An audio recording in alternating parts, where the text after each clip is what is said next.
साम्राज्य सामान्यांचा असामान्य आवाज।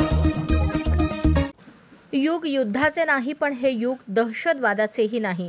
दहशतवाद सहन केला जाणार नाही। पाकिस्तानी लष्कर आणि सरकार ज्या प्रकारे दहशतवादाला खत पाणी देत आहे ते पाहता एके दिवशी दहशतवाद पाकिस्तानला संपवेल। पाकिस्तानला वाचायचे असेल तर त्यांनी दहशतवादाचे इन्फ्रास्ट्रक्चर संपवायला हवे, असे प्रतिपादन पंतप्रधान नरेंद्र मोदी यांनी केले। त्यांनी आज देशाला संबोधित केले, त्यावेळी ते बोलत होते। भारताला जर यापुढे दहशतवादी हल्ला झाला तर जशास तसे उत्तर दिले जाणार हे ऑपरेशन सिंदूरमुळे स्पष्ट झाले। त्यामुळे न्यूक्लिअर ब्लॅकमेल सहन करणार नाही, त्या धमकीच्या आडून दहशतवाद्यांना पोसणाऱ्यांना सोडणार नाही, दहशतवादी आणि त्यांना पोसणाऱ्यांना वेगवेगळ्या दृष्टीने पाहणार नाही, दोघांवरही कारवाई होणार, असेही मोदी म्हणाले।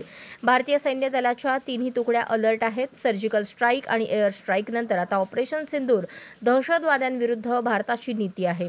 ऑपरेशन सिंदूरने एक नवीन सीमारेषा आखली आहे। जर भारतावर हल्ला झाला तर जशास तसे उत्तर दिले जाईल।